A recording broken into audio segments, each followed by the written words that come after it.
imamo Digitron, a ćete Digitron? Mislim, to zna napamet.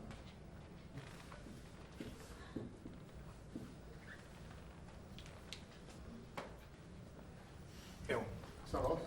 Znači, voditelj prosvjeda je najavio da će vas tužiti zbog iznošenja neistinitih Zbog iznošenja osobnih podataka i klevete. osobnih podataka i kleveta.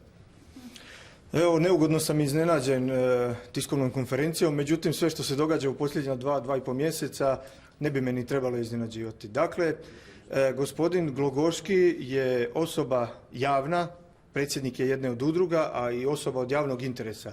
Podatke koje sam ja dao na pitanje novinara kolika su primanja njegova, apsolutno su razvidna i vide se u Zakonu o pravima hrvatskih branitelja, gdje se točno vidi koliko je čija osobna invalidnina, doplatak za tuđu njegu i pomoć, njegovatelj, kolika je mirovina pukovnika, dakle to se moglo odnositi i na bilo koga, ali ovdje se da stvarno odnosi na gospodina Đuru Glogoškog, čija su ukupna primanja 24.816 kuna i 0,2 lipe. I to je jednostavno nepobitan podatak. Prema Zakonu o pravu na pristup informacijama, a isto tako i prema tome da se radi o javnoj osobi koja prima, sve ovo nabrojano prima iz državnog proračuna, građani Republike Hrvatske imaju pravo u svako doba znati, kao što znaju i moja primanja, vidim da je jučer prozvao i mene i pitao kolika su moja primanja. Moja primanja su vidljiva na internet stranicama, dakle apsolutno sve je razvidno, ne samo da mogu svi građani Republike Hrvatske vidjeti kolika su moja primanja, nego i svi građani cijeloga svijeta. Ukoliko nekog na Novom Zelandu interesira koliko su moja primanja, može to slobodno pogledati. Evo ovaj posao koji obavljam već 3 godine, nažalost ja sam čovjek za koje su pokušali pronaći neke crne mrlje iz mog prethodnog života prije bavljenja politikom. Ja sam bio dobar učenik, dobro dijete, uvijek uzoran u svemu. Nisam nikada platio ni kaznu za pogrešno parkiranje, a evo sad ako moram ići na sud, samo on se mora dogovoriti je li to kleveta. Kleveta nije jer su izrečeni točni podaci, a da li sam prekršio Zakon o pravo na pristup informacijama, nisam, dapače ponosan sam s time, jer mi hrvatski branitelji, kako oni to vole uvijek reći, mi hrvatski branitelji, dakle ja sad govorim mi hrvatski branitelji, borili smo se za pravnu državu, državu zakona, poštovanja zakonitosti, u kojima niko se ne bi smio sramiti koliko su njegova primanja koja dobiva iz državnog proračuna. I još samo jednu rečenicu koju sam rekao i jučer i uvijek ističem, niko se ne bi s tim dečkima mijenjao za njihova primanja i upravo ovi iznosi. Dakle, hrvatski ratni vojni invalidi 100% tjelesnog oštećenja prve skupine ostvaruju između 20 i 30 tisuća kuna mjesečno, plus što svaki 7 godina dobiju automobil u vrijednosti 170 tisuća kuna. Kada bi se to podijelilo na 84 mjeseca, na ovaj prihod bi se moglo dodati još slobodno 2000 kuna, ali nitko na tome njima ne zavidi, dapače Hrvatska je ponosna. Imao sam priliku razgovarati u Belgiji, Norveškoj i u Velikoj Britaniji s ljudima koji se bave ratnim veteranima. Oni su ostali pozitivno šokirani time kako se Hrvatska brine o svojim ratnim vojnim invalidima i svojim stradalnicima.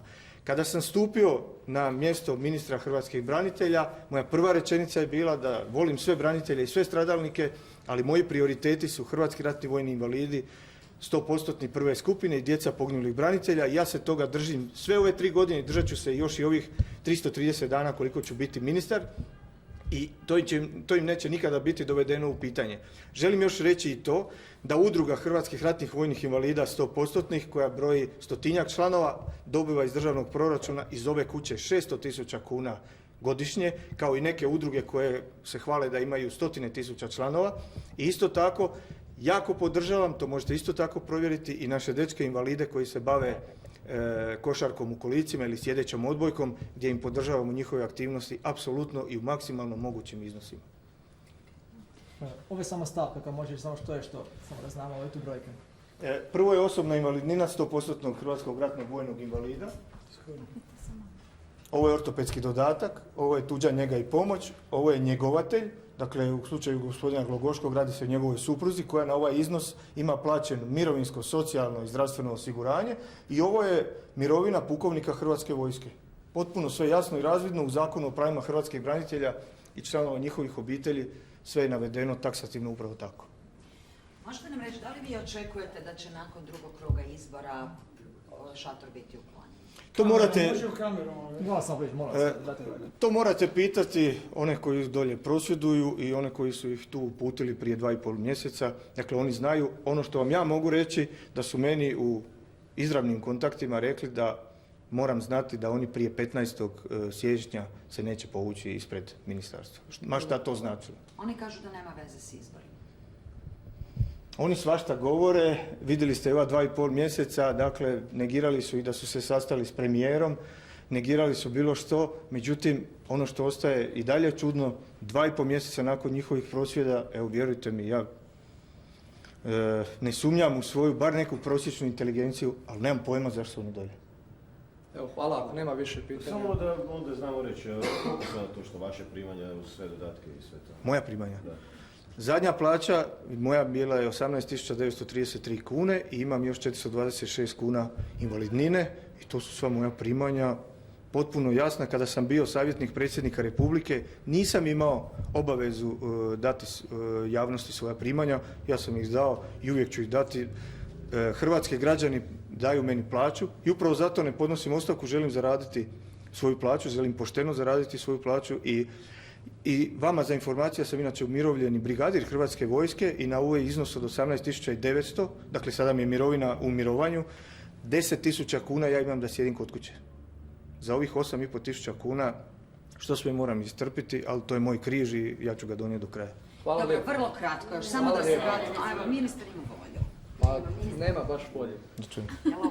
Nije problem sad Je li ovo u funkciji predsjedničkih? kamere, molim vas, kamere.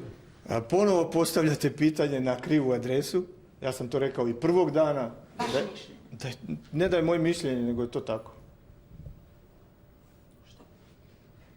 Sve je to u funkciji kampanje. Sada predsjedničke, a za nekoliko mjeseci parlamentarni. Dakle, oni koji ne mogu aktivirati poljoprivrednike, liječnike, nastavnike, udaraju tamo gdje su ljudi najtanji, gdje su najosjetljiviji, to je na pitanje nacionalnih osjećaja, na pitanje nekih ugrožavanja prava. Meni je samo žao da na temelju ovih brojki koje sam vam iznio, nitko dolje ne može sjesti i izbrojiti, tu se radi samo o 4-5 brojki, to je zadaća za 3. razred osnovne škole, neka zbroje i neka vide gdje su to i u kojem dijelu dirana braniteljska prava.